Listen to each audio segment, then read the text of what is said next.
दोस्तों वेलकम, नमस्ते, प्रणाम। स्वागत है आपका आपके ही चैनल थ्राइव टू फिट पे। मैं हूं नीरज, आपका दोस्त। तो क्या आप भी उन लोगों में से हैं जो रेगुलरली वर्कआउट करते हैं, अच्छी डाइट लेते हैं पर आपको रिजल्ट नहीं मिल पाते? क्या आप भी स्ट्रगल करते हैं अपनी मसल को ग्रो कराने में? क्या आप भी एक प्लेटो हिट कर चुके हैं और आपकी प्रोग्रेस आगे नहीं बढ़ रही है, आपका स्टैमिना नहीं बढ़ पा रहा है, आपकी स्ट्रेंथ नहीं बढ़ पा रही है? तो अगर ये सवाल आपकी लाइफ पे भी अप्लाई होते हैं तो इस वीडियो को अंत तक देखिएगा। बहुत ही ज़्यादा फंडामेंटल एक कंसेप्ट को एक्सप्लेन करेंगे आज, जो बहुत ज़्यादा ओवर यूज्ड है पर अंडर यूटिलाइज्ड है, और इसे कहा जाता है प्रोग्रेसिव ओवरलोड। अगर आपने हमारा चैनल अभी तक सब्सक्राइब नहीं किया है तो प्लीज़ नीचे सब्सक्राइब बटन दबा दीजिए और उसके साथ वो जो छोटी सी घंटी है उसे भी दबाइएगा, ताकि आपको नोटिफिकेशन मिलते रहे हमारे आने वाले वीडियोज़ के।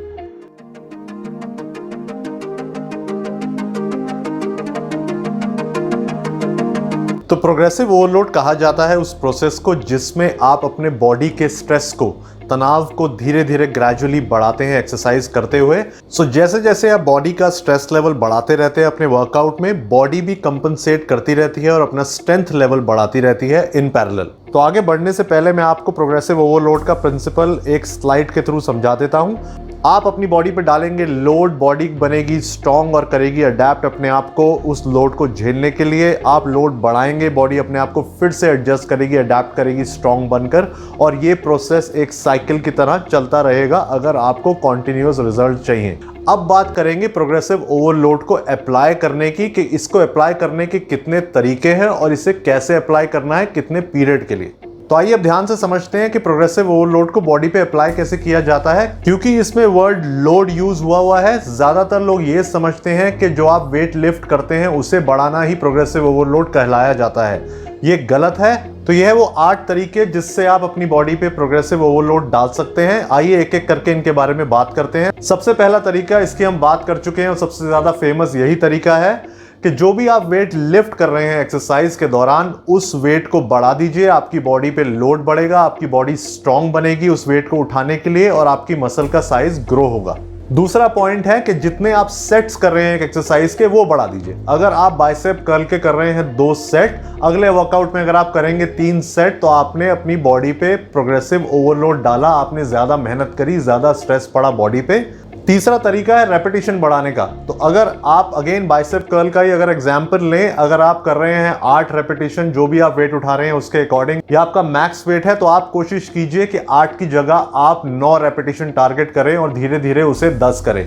इस तरीके से भी बॉडी पे प्रोग्रेसिव ओवरलोड डाला जा सकता है। अगला तरीका है अपनी फ्रीक्वेंसी बढ़ाने का। तो अगर आप हफ्ते में 2 बार वर्कआउट करते हैं या 3 बार वर्कआउट करते हैं, तो उस फ्रीक्वेंसी को बढ़ाइए। आप 2 से 3 कीजिए, 3 से 4 कीजिए। यह भी एक तरीका है बॉडी पे एक्स्ट्रा स्ट्रेस और ओवरलोड डालने का। 5वां तरीका है कि आप अपने सेट्स के बीच का रेस्ट कम कीजिए। अगर आप हैवी लिफ्टिंग करते हैं और आप बीच में 2.5 से 3 मिनट का रेस्ट ले रहे हैं, तो उसे धीरे धीरे करके 15 सेकंड कम करते रहिए। इससे आपकी बॉडी पे ओवरलोड पड़ेगा, क्योंकि आप प्रॉपर रेस्ट लिए बिना ही अपना नेक्स्ट सेट स्टार्ट कर रहे हैं। जो अगले 3 तरीके हैं प्रोग्रेसिव ओवरलोड डालने के बॉडी पे, ये काफी इंपॉर्टेंट है और काफी अंडर यूज्ड है। लोग इस पे ध्यान नहीं देते हैं, ज्यादातर ध्यान रहता है इन 5 तरीकों पे। तो इंप्रूव रेंज ऑफ मोशन। अगर आपका रेंज ऑफ मोशन अच्छा है, वो भी आपकी बॉडी पे प्रोग्रेसिव ओवरलोड डालता है। ज्यादातर लोग गलती क्या करते हैं, वेट बढ़ाने के चक्कर में अपना फॉर्म खराब कर लेते हैं, अपनी रेंज ऑफ मोशन बिगाड़ लेते हैं। तो अगर आप वेट बढ़ा रहे हैं और अच्छे रेंज ऑफ मोशन के साथ उस वेट को लिफ्ट कर रहे हैं, तो आपकी बॉडी पे काफी अच्छा ओवरलोड पड़ेगा और आपकी बॉडी रिस्पॉन्ड करेगी आपको अच्छे रिजल्ट्स देके। तो अगर आप जब नेक्स्ट टाइम वर्कआउट करें तो अपने रेंज ऑफ मोशन पे ध्यान दीजिएगा। चाहे आप वेट कम करके अच्छा रेंज ऑफ मोशन करें, तो भी आपकी बॉडी पे ज्यादा इंपैक्ट पड़ेगा, बजाय अपने वेट बढ़ाने के और रेंज ऑफ मोशन को कॉम्प्रोमाइज करने के। It's a very important point. Next point है टेम्पो। टेम्पो मतलब स्पीड। आप कितनी स्पीड से अपने रेप्स निकाल रहे हैं। कई लोगों को मैंने देखा है कि वेट बढ़ाते हैं, सामने हेल्पर को खड़ा करते हैं और बहुत जल्दी जल्दी अपने रेपिटेशंस पूरे करने की कोशिश करते हैं। ये तरीका गलत है, ये आपको रिजल्ट नहीं देगा। आइडियल जो टेम्पो होता है वो 2-1-2 का होता है, यानी आप 2 सेकंड ऊपर लाएं वेट को, 1 सेकंड होल्ड करें और 2 सेकंड नीचे लेके जाएं। तो इसे साइंटिफिक भाषा में कहा जाता है कि कॉन्सेंट्रिक फेज को 2 सेकंड, इसेंट्रिक फेज को 2 सेकंड और आइसोमेट्रिक फेज को 1 सेकंड करें। ये आइडियल रेशो है, इसे बनाए रखें। आपकी बॉडी पे अच्छा लोड पड़ेगा। वेट बढ़ाते समय इन चीजों का जरूर ध्यान रखें। लास्ट पॉइंट है फॉर्म। फॉर्म को कॉम्प्रोमाइज बिल्कुल नहीं होने देना है। अगर आप वेट उठा रहे हैं और आपकी बैक पीछे जा रही है, वो बेकार फॉर्म है, उससे आपको रिजल्ट नहीं मिलेगा चाहे आप वेट बढ़ा लें।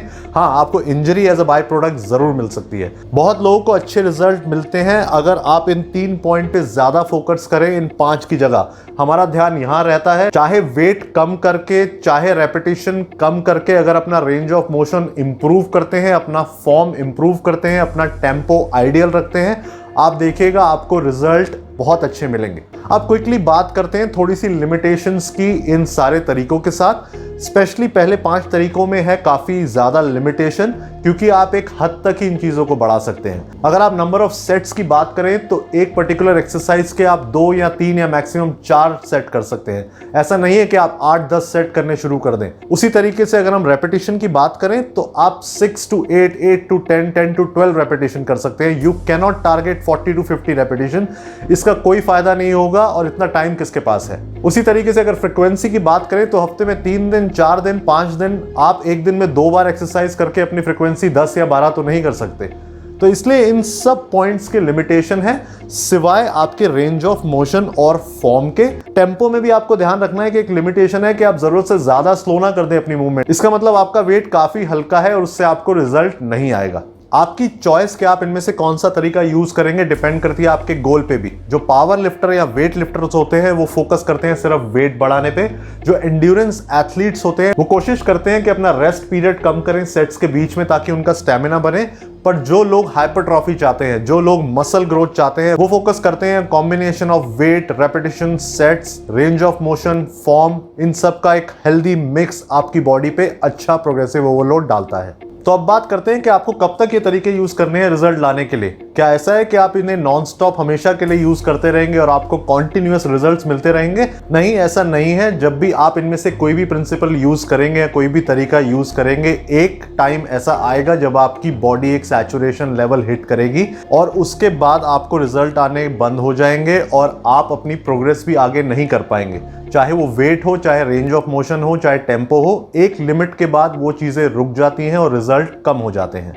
इसका मतलब यह है कि आप हिट कर चुके हैं प्लेटो। अब आपको चाहिए शेड्यूल चेंज। आप अपनी एक्सरसाइज का शेड्यूल चेंज कीजिए और फिर दोबारा से प्रोग्रेसिव ओवरलोड स्टार्ट कीजिए उस नए शेड्यूल पे। शेड्यूल चेंज करने के कई तरीके हैं, आप सब जानते हैं। अगर आप पुश पुल लेग्स करते हैं तो आप फुल बॉडी वर्कआउट करिए, या आप मसल के कॉम्बिनेशन को चेंज कर दीजिए। अगर आप चेस्ट के साथ शोल्डर कर रहे थे तो चेस्ट के साथ बाइसेप ट्राइसेप करना शुरू कर दीजिए। एक्सरसाइजेस में वेरिएशन ले आइए, फ्लैट बेंच की जगह इंक्लाइन बेंच कीजिए। काफी तरीके हैं शेड्यूल चेंज करने के। अगर आपको कोई हेल्प चाहिए तो नीचे कमेंट कीजिए, I will help you out with that. Ideal frequency to continue with the same schedule is 3 months. So remember this point, हर 3 महीने के बाद कोई ना कोई बदलाव अपने शेड्यूल में जरूर लाएं और फिर से ये कंसेप्ट अप्लाई करना स्टार्ट करें। So अच्छे से अच्छा वर्कआउट शेड्यूल और अच्छे से अच्छी डाइट फेल है अगर आप प्रोग्रेसिव ओवरलोड का कंसेप्ट नहीं समझ सकते। और इक्वली इंपॉर्टेंट है आपकी डाइट। अगर आप अच्छी डाइट नहीं लेंगे तो भी आपको रिजल्ट नहीं मिलेंगे। So दोस्तों, यहाँ होता है ये वीडियो समाप्त। Thank you for your time. आपके टाइम के लिए बहुत बहुत शुक्रिया। अगर आपको वीडियो पसंद आया तो इसे लाइक जरूर कीजिएगा और अपने उन दोस्तों के साथ शेयर कीजिएगा जिन्हें इस इंफॉर्मेशन की जरूरत है और जिनके रिजल्ट्स रुके हुए हैं। So keep working out, keep getting stronger and bigger. I'll see you soon. Bye bye.